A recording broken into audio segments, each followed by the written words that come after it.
part of a suite of innovative awards funded by USAID to holistically improve maternal, newborn, child health services, voluntary family planning, and reproductive health care in partner countries around the world. The project harnesses the potential of the private sector in mixed health systems where healthcare is offered through both public and private sectors. To strengthen private providers' contributions to vital healthcare, the project addresses challenges and opportunities in supply and demand to expand access to and use of evidence-based, high-quality health information products and services. MPHD applies 4 main approaches to its work: private sector engagement, total market approach, localization, and person-centered care. The consortia is led by PSI, and its partners include JPIGO, FHI 360, Avenir Health, and ThinkWell. Quality of care in the private sector is an important priority for USAID, as data shows that it is often an important source of family planning in many countries.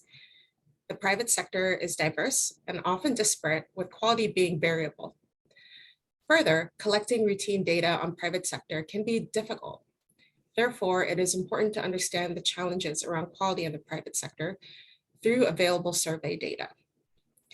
Today's webinar will focus on MPHD's findings and insights from their analysis of the service provision assessment surveys to compare quality of care in public and private facilities in 7 countries. Next slide, please.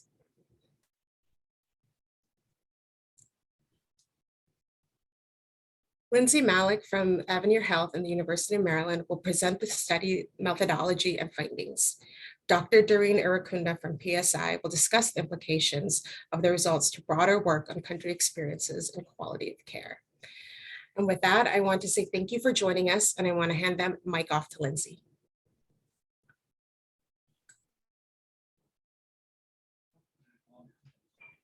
Wonderful. Thank you so much for the introduction, Intisar, and thank you everyone for joining today. Before I get started, I also wanted to note the tremendous team effort that went into this study and to acknowledge my colleagues at Avenir Health, Megan Reedy and Michelle Weinberger, as well as Rebecca Husband at PSI. So like we've heard this study, we compare quality of care for family planning in private and public sector facilities in 7 countries. Next.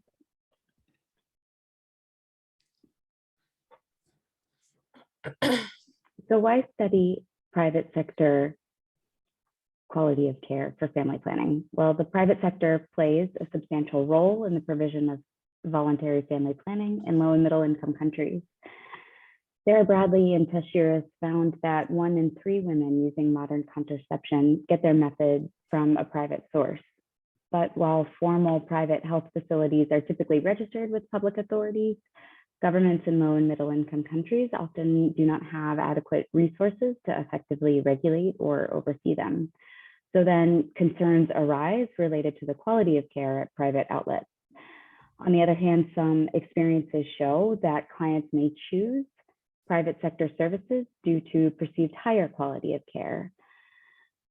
However, there's limited information about the actual comparative quality of care provided at formal private versus public facilities. Next slide, please.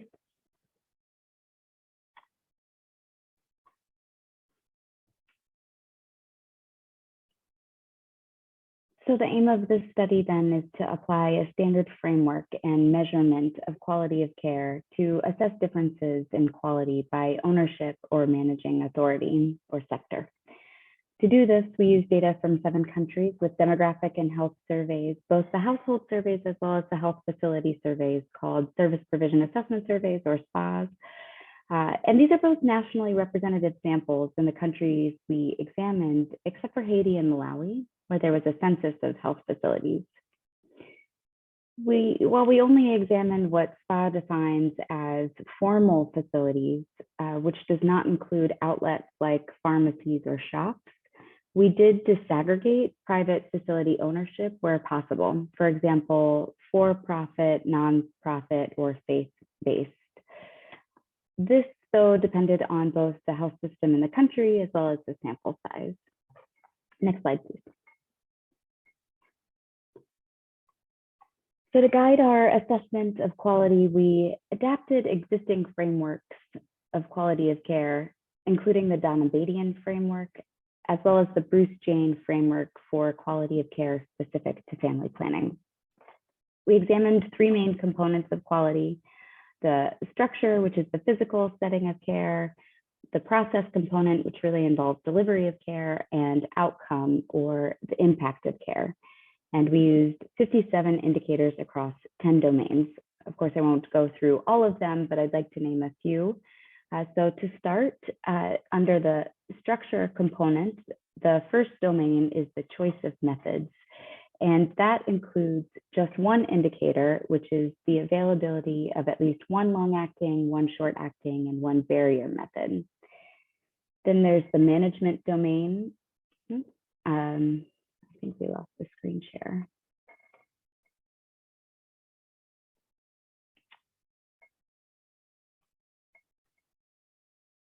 Wait, just one more minute.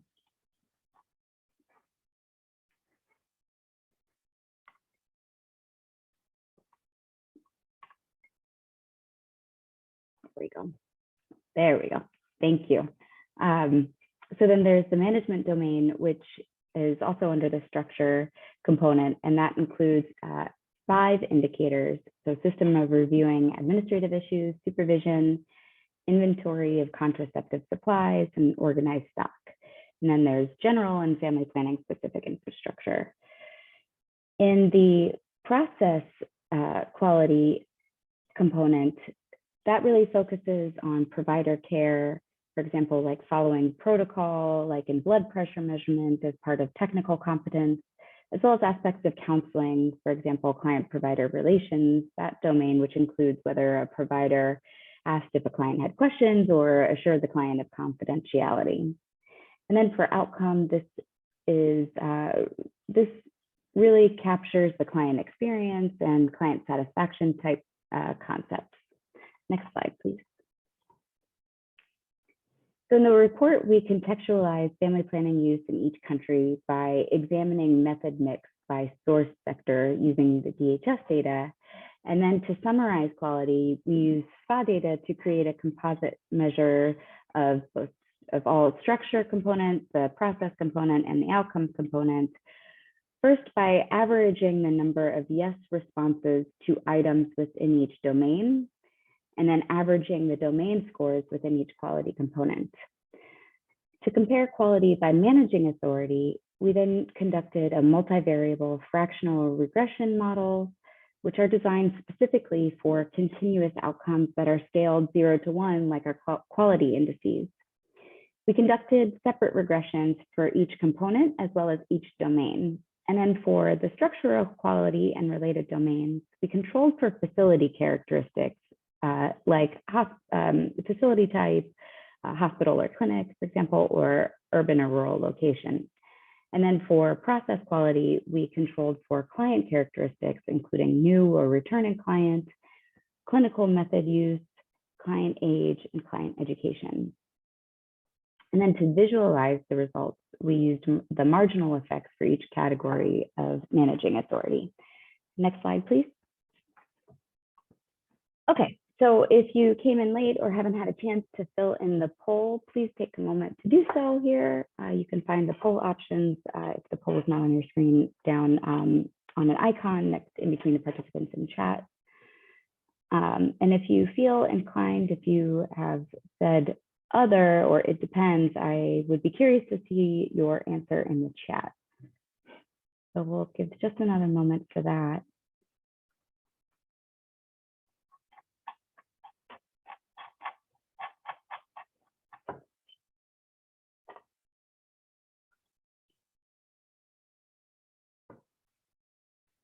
Okay, yes. All right, wonderful. So 12% public sector, 12% said public sector had higher quality, 28% said private sector had higher quality, and 60% said other depends. So let's find out. I didn't see any answers in the chat for those who said other, but let's find out. Next slide, please.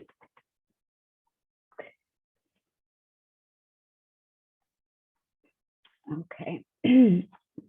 So Before I describe this graph, I just wanted to set the stage about what we found in terms of private healthcare delivery in the DHS surveys. So according to the DHS household data, we saw that the private sector provides a much smaller share of family planning than that 1 out of 3 statistic that we saw in the beginning, when the informal outlets are separated out. So excluding the pharmacies and shops, the private sector provision of modern contraceptives ranged from 4% in Senegal to 28% of women using modern contraceptives in Haiti.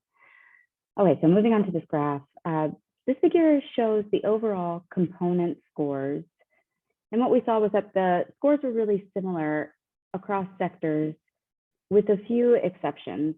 So for structural quality in the teal triangles, some private facilities scored lower than public facilities. For example, in Malawi, Nepal, and Senegal. And then in the light green circles, we found that there was large variation in process quality across countries, but little variation within countries. And then finally, in the orange X's, the outcome quality, as you see, is universally high, and again, few differences by managing authority. The next slide, please. When we examined the domains that were included in the structural quality index, we found some greater within-country variation and a lot more nuance.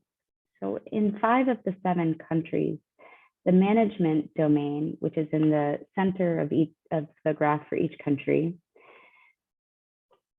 the private facilities scored lower than public facilities, especially when private for-profit were examined.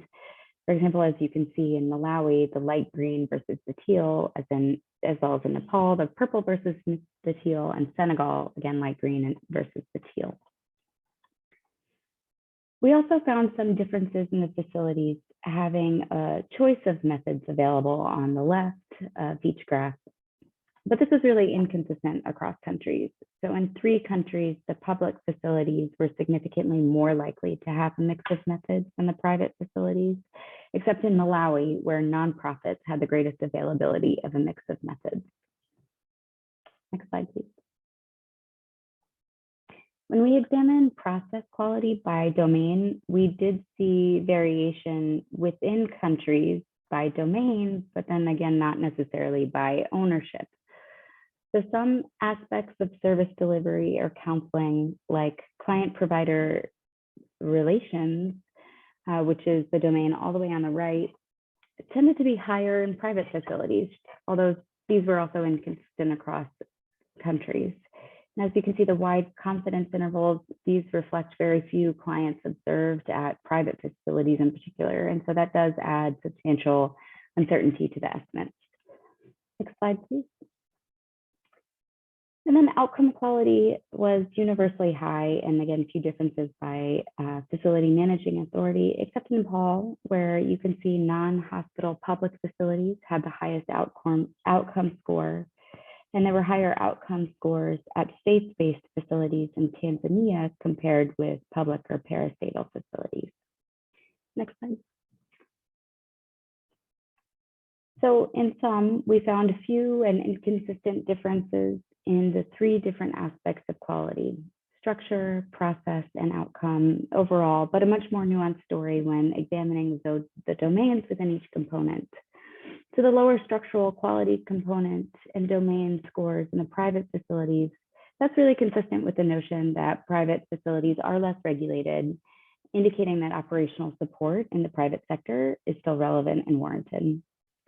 However, some aspects of process quality were higher in some types of private facilities in a few countries, and that does challenge the idea that because private providers are often inadequately regulated, their quality of care is likely poorer than the public sector. So the generally lower scores overall for service delivery suggest that quality improvement in this area of service delivery is needed in both sectors. And then the consistently high scores on outcome measures for both public and private providers across countries really highlight that better measures may be needed to capture true client experience and satisfaction. So the limitations of the study reflect issues around both reliability and generalizability. So due to the small sample sizes in process and outcome quality, the results should be interpreted with caution. Also, with the study, we cannot make conclusions about informal private outlets like pharmacies, which provide a very large share of contraceptives in these health systems. And that's because the SPA does not survey them. Despite these limitations, the study points to a need for rights-based approach to both supporting providers and clients in the exchange of quality family planning services. Thank you so much for your attention, and I look forward to hearing your thoughts in the Q&A. Over to you, Dr. Doreen.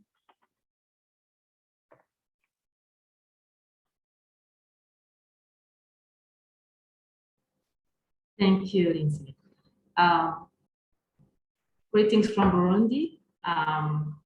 So I will be sharing how these results resonate or not with my experience and provide some programmatic implications. But let me start first by saying that among multiple roles I occupy in my career, I have been a public and private health worker, a quality of care manager, overseeing Burundi Tunza franchise clinics. And now I am a senior technical advisor with PSI, supporting multiple African countries and Franco-Lusophone countries in particular, and really working on countries' quality of care system design and strengthening. So I used those perspectives when reflecting on these results, and I'm going to share my thoughts, but would love really to hear from you and your experiences where it does resonate or not, what is critical and has not been captured per your experience, etc. So I can start by saying that these results really do resonate with my experience working with both sectors. Differences that I usually observe are more about the reasons behind quality of care gaps, and therefore effective strategies for addressing them to be implemented than the quality of care indicators themselves. Let us first look per indicator, how that looks like. Next slide. Thank you. One element that I think was clear per Lindsay's presentation, and which was found weaker in the private sector generally, was the structural quality of care scores related to management and availability of a mix of methods in the private sector. Let's first start by talking about the availability of a range of methods. FP methods are most often made available through the private sector, private entities. This is more strong for short-acting method, but also through the public sector or the Ministry of Health, especially for long-acting methods. And it is usually really donor supported. So any gaps in the supply chain going from errors in the national or regional quantification, product expirations, delays in orders, etc., will quickly impact the private for-profit facilities first, as this will receive usually products either after the public sector or public health facilities have received their product. The reasons behind per different discussion I've had in my work were some controversial understanding of market segmentation or total market approach, meaning the private sector is usually offers products for free, and these are paid in the private sector, and the understanding would be if they are available for the public sector, everyone will be able to get them. Or perceived low quality of care in the private clinics, but also sometimes low demand of FP products in the private clinics. All those perceptions will kind of guide this impact of making products available in the private sector like the last. Another challenge related to the availability and provision of FP method in the private sector, especially for LACS method, is the health worker turnover, which is really linked to the clinic's management challenges highlighted in this study. And also the training approaches that are not adapted to the needs of private clinics. You will see that in some countries, trainings which follows national training curriculum last for 2 weeks.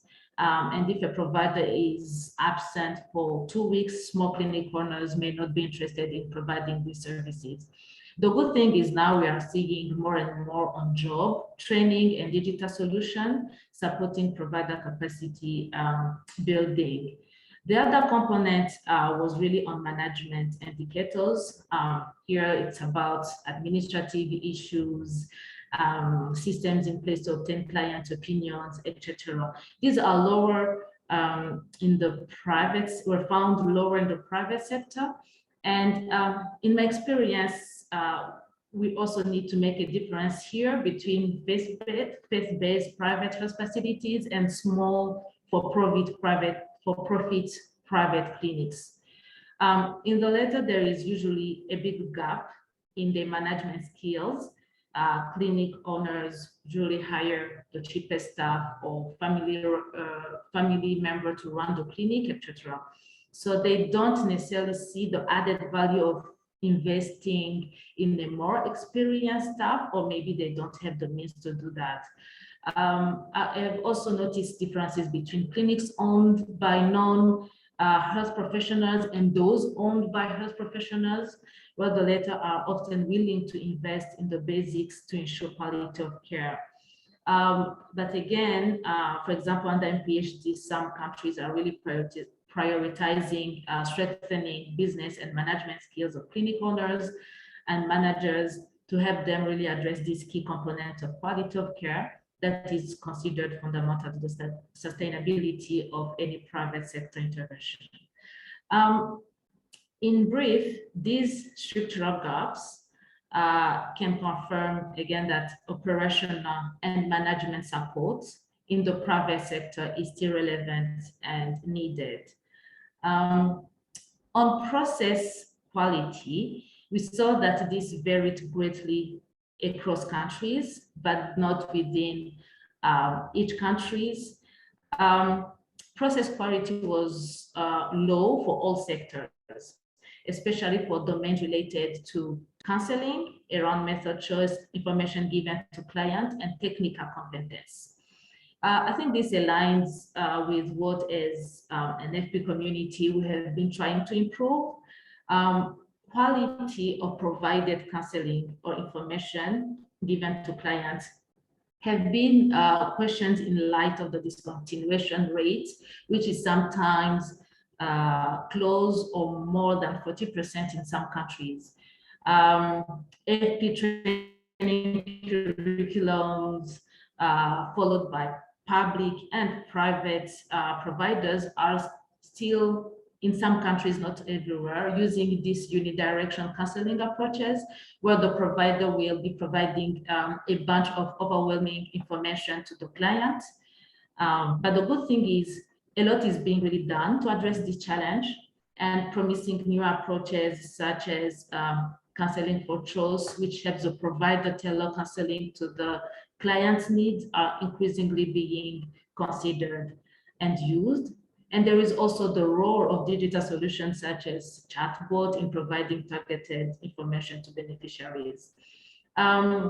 When thinking about technical competence, I think everyone working with providers in quality of care will agree with me that infection prevention continue to be a key challenge faced in both the private and public sector. Nevertheless, for these two aspects, meaning technical competence, including counseling, when we looked further to understand the reasons for this poor performance through providers' interviews, we find similarities and differences between the public and private sectors. For example, while provider motivation is mentioned in both sectors as challenge, there is greater provider instability or mobility in the private sector than in the public sector. And we usually link this high turnover with private health facility management gaps. Or when we think about work overload, work overload is mentioned by the two sectors, but with a small nuance where you will find that in the public sector, it is often related to the flow of clients for a specific service, while for the private sector, it will be one provider covering multiple health services. So here, I think there is still a need to build or improve person-centered skills for health workers in both sectors. I talk about person-centered care because I think that will be the way it incorporates everything related to information given to the client, counseling, interpersonal communication, etc. And this will improve provider and client relations, and also clients' comfort and satisfaction in using the available health services. And we also do need to support health workers to provide these person-centered care through a more comprehensive and holistic health system strengthening approach. And on the last domain, the outcome quality, this was universally high, and there were a few differences by facility managing authority. These consistent high scores, I think, are not really surprising. Not only most clients, in my experience, I would say, most clients don't know what to expect and what should be considered as good or poor quality of care. And there is also sometimes a sort of power dynamic relation between the provider, the health worker, and clients. Here I can say that usually they will, if they report, there is a fear of if they report poorly, they will be getting back to the same health facility for another given reason, and they will be received by the same health worker or his friend. Therefore, clients are sometimes not comfortable or in trust to rate received services. And also there is, I think, a gap related to questions asked when assessing client experience. They need to be more tangible in order to capture exactly the client individual experience. So I think it is noticeable that so many of us have begun rethinking questions about the client experience of care to capture more elements of person-centered care, and also to provide accurate understanding of client experience. Here, for example, we can talk about the Afulani scale for respect to maternal care. And if we think about an example of how we are improving these questions, you know, when you ask a question, if a client has been treated with respect, it will be different if compared when you ask the same question by saying, during your stay at the health center, would you say that you were treated different because of any personal attribute, etc. But I also add that the optimal timing of asking these questions is still a question and is often challenged by a lack of resources. So in brief, better measures may be needed to capture true client experience and satisfaction, and interventions to support clients to elevate the expectations and the ability to examine the care they receive may be equally necessary. Yeah, I think those were the points that I thought about and would love to hear from you all and experience. I'm going to stop here. Thank you.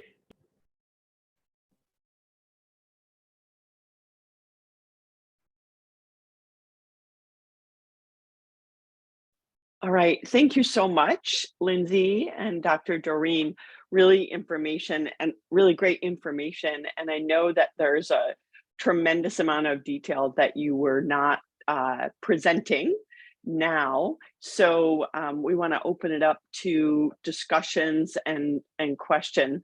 And I know that we had a couple of comments so far in the chat, and thank you for those, and welcoming others to type your comments or questions in. We'll come back to a couple of things that people have noted in a minute, but I wanted to start by asking a question of Lindsay, which is, what, if anything, did you and the team find surprising in the analysis? Yeah, thank you for that question. I think this actually, what I found surprising was very similar to what Seth commented about what he found surprising, which was that there were not more differences. I also expected that, and also speaking to Barbara's comment about the private facilities being less regulated, I think our hypothesis was that because they were less regulated, there would be more of a bearing on the actual quality of care related to especially process and outcome. And so I was surprised that we didn't see that. And as we've heard so eloquently, there are other factors that would influence private facility quality of care. So I think we were curious to see how much that panned out in the data, and glad to see that it didn't have as much of an influence on the process quality. I think, yes, so I suppose let me address why I think we didn't see one of the few reasons from the statistical perspective, and this can also answer Seth's questions too about the limitations. And I think there were a couple of limitations that might have contributed to why we didn't see more significantly different results. So I think one of there are two main buckets of limitations with the process quality, I think, and then the outcome quality. I think with the process, with both, I think sample size is an issue. With so few clients at the private facilities, it was difficult to detect significant differences, like I mentioned. But within the process quality, especially, I think one thing that I would like to think about for future analysis, especially, is whether or not we should be focusing specifically on new clients or returning clients. But there are so few new clients that show up at a facility at a given day when they're doing a survey that this is really hard to examine statistically. I think so that's an issue with the process quality. Another issue with the process quality piece is that in both private facilities and public facilities, they are being actively observed. There is an observer in the room, and so that could create inflated quality of care via the Hawthorne effect. So that could have influenced the results, but so that is a bit out of our control when we conduct these types of surveys. As far as the outcome quality, why we saw so few differences there, I think Doreen, you've touched on this, just needing better measures, and the measures that we have currently are just known for not being very sensitive in terms of, so the three indicators were whether wait time was a problem, whether they were satisfied with their care, and whether they would recommend that facility to others. And I think between not being aware of what to expect, like Doreen has mentioned, and also just not being very sensitive to measures, it really does point to the need to have better, more specific questions that really assess, like Doreen has said, more respectful care and person-centered care. So I think the lack of sensitivity in these measures contributed to the lack of differences. Thank you. Thanks, Lindsay, for that. And I think I'll transition to a question for Doreen, but it really, in a way, it's for both of you. The question for Doreen is, if you had to choose, one or two or three top efforts in both the private and public sector, respectively, in terms of moving forward to enhance quality, based upon these findings and implications, what would be priorities? And this links, I think, to a comment that Barbara O'Hanlon just noted, which is a question, an observation for you, Lindsay, and also a question of the best way to get to the root causes, right, of quality gaps, and then think about what are the ways forward to address the root causes. So a question really for both Lindsay and Doreen there is thinking about priorities, which also relates to thinking about what the root causes are. So over to both of you. Maybe I can start, Lindsay, and you will complete me. So I would say that even if there are some limitations that Lindsay mentioned, this study do show that the public and private health facilities do not differ that much in terms of quality of care indicators. As pointed out in the discussions, the reasons behind poor performance are different, therefore the solutions. The first thing we need to change, but I also think that someone mentioned it in the chat, Barbara, is really what the language of how we support the private sector. Private sector engagement is so well mentioned in multiple countries' national health policy. But at the same time, I found that this concept is really misunderstood. I would say that in general, there is a need for more advocacy with MOH and government to allow for more openness and engagement or involvement of the private sector. But also, we also need to continue to support building the management and business skills of the private health facilities in order to get the ownership and involvement in quality improvement actions. But I think the first thing is really kind of to change the language and how we go beyond the role of trying to support MOH to regulate the private sector, but more support the MOH to provide a space for the private sector inclusion, if I could say. And the second point, action on quality from a quality of care improvement perspective. I would say that as a community of practice, we need to support service delivery that is people-centered in order to meet the individual health needs. And for that, we need to ensure that management information systems or data that we are using include metrics which reflect client experience of care alongside, of course, other components such as the measurement of clinical skills, facility readiness, general access to care, etc. But I think client experience of care metrics needs to have an important part in the quality of care measurements, that indicators, etc.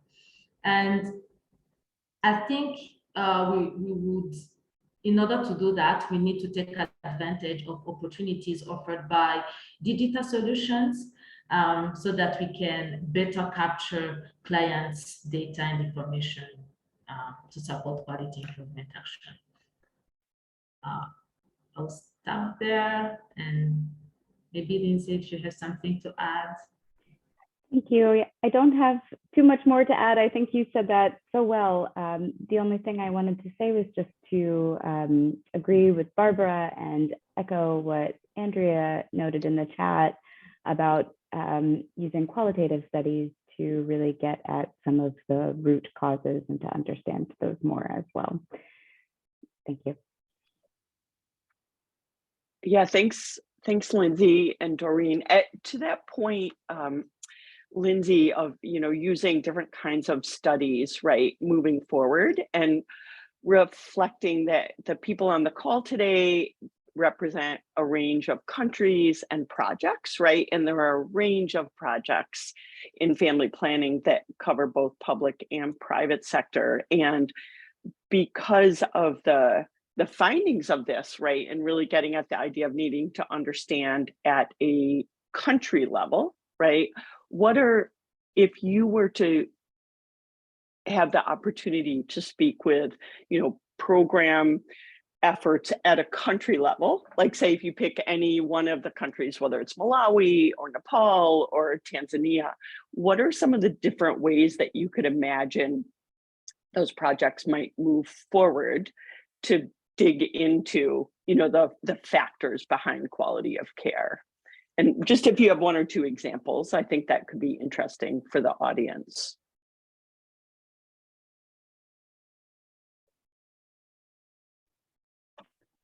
That's a good question. I think asking more, especially within the facilities and especially within some of the lower level facilities like clinics, and asking more about those barriers, asking about I would want to dig into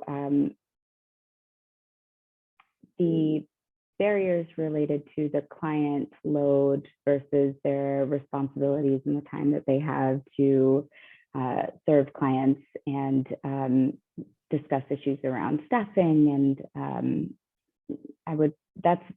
those are specific questions that I would have to get at what supports are needed for providers to be able to provide more in-depth services related to counseling for family planning. Yeah, thank you. Dr. Doreen, do you want to add any comments to that?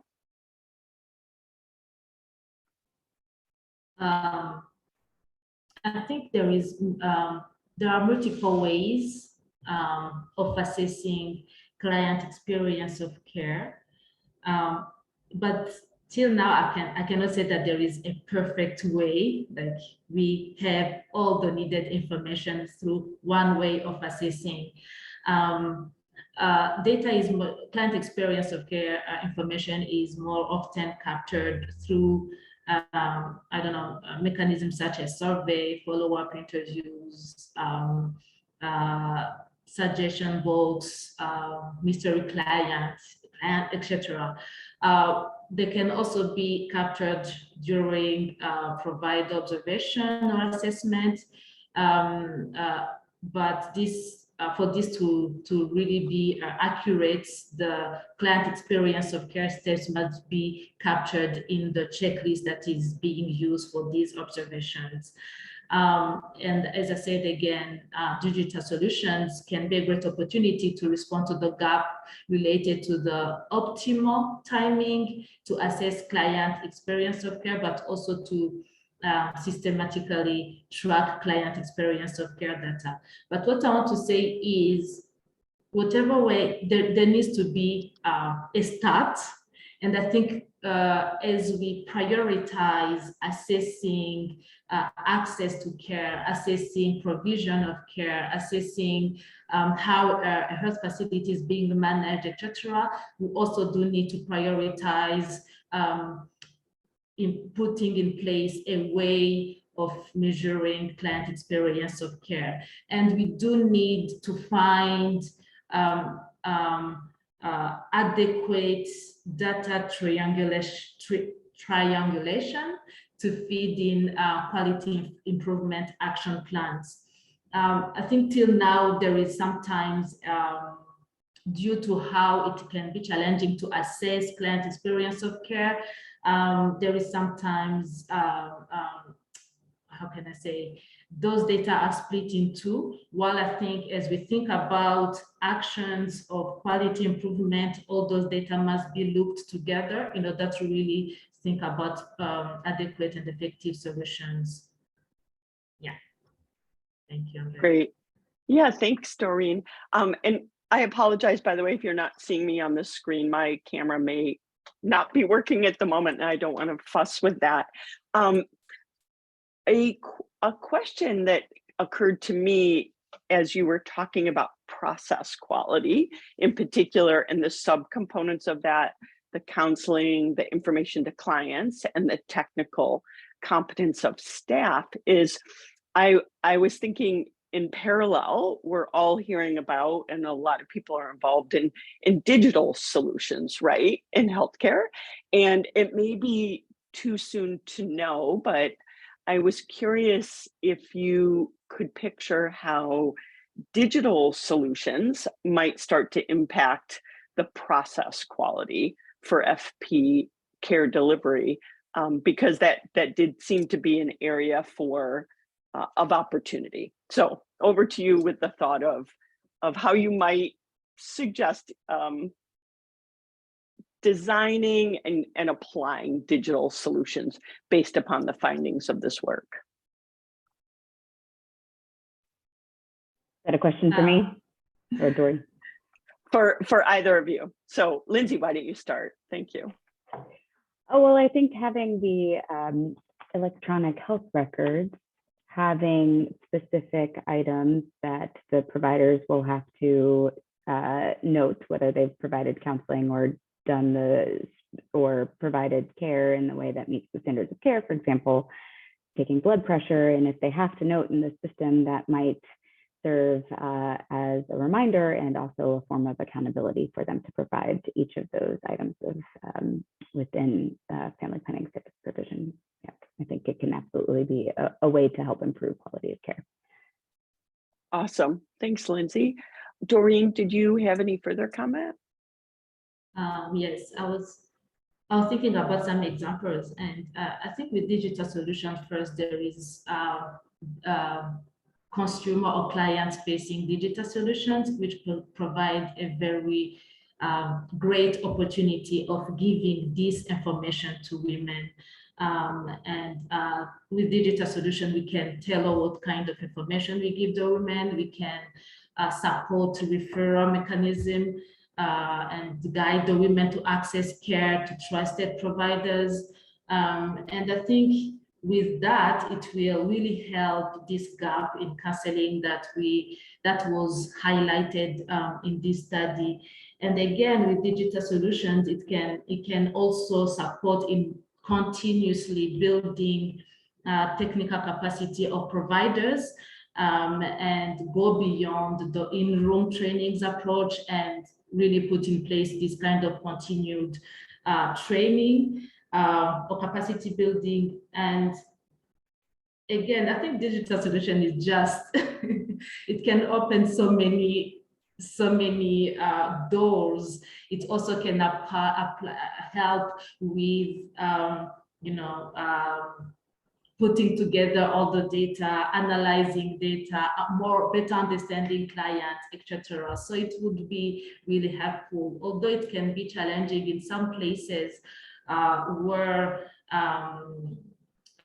internet is not yet that much available, or phones are that much yet available with clients, etc. So it has its opportunities and also some limitations for some context.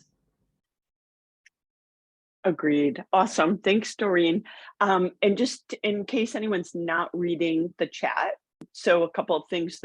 The report is fully published and available, and the link is in the chat for where it can be accessed already. So thanks for that.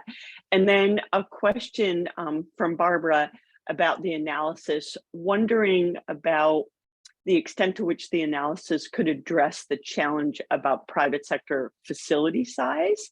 And she was noting that in her research, she's found that facility size itself has a huge impact on capacity to use digital solutions and report data to MOH, and then obviously how that applies to quality. So the question about kind of the role of facility size in the private sector and how that impacts providing data. I think the facility size was a large challenge with this report, and not necessarily just with our report, but in terms of data collection from the DHS. When they design the survey, they're designing the survey to get a representative sample for each facility based on ownership. Most spouse surveys stratified based on facility ownership. And so when they're doing that, if the private sector holds a smaller share within a country, then they're going to sample a smaller share of private facilities. I think that is specifically an issue with nationally representative surveys like the SPA, but other surveys might be able to better target private facilities to have a better sample or a larger sample for private facilities.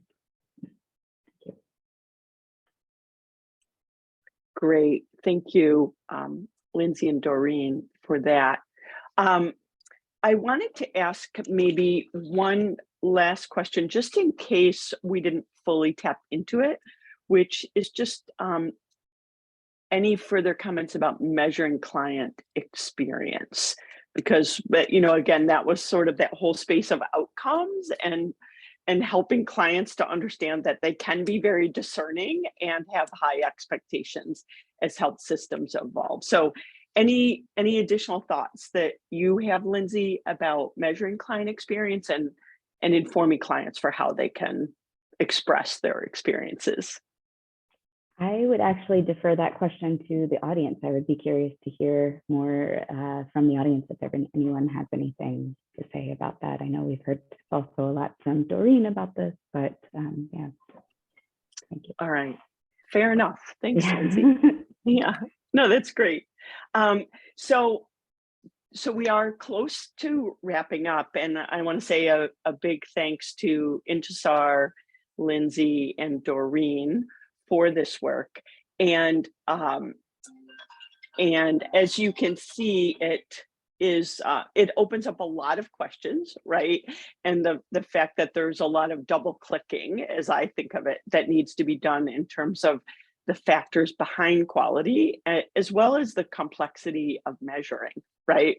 And how frameworks might evolve over time. I know I was struck when I looked at this that you know, there's very good work on frameworks that have been sort of in place for a long time, but it was occurring to me that this is also something that will evolve as it evolves how people access their care, right?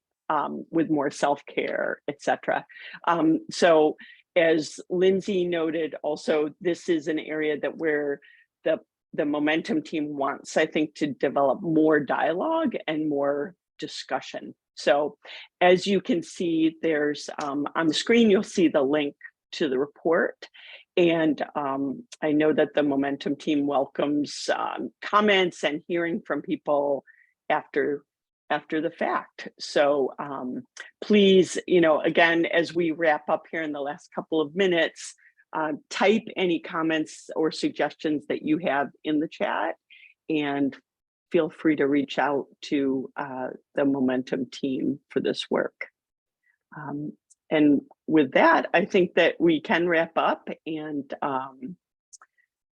oh, and also a question about whether the presentation can be available from today. Is that possible?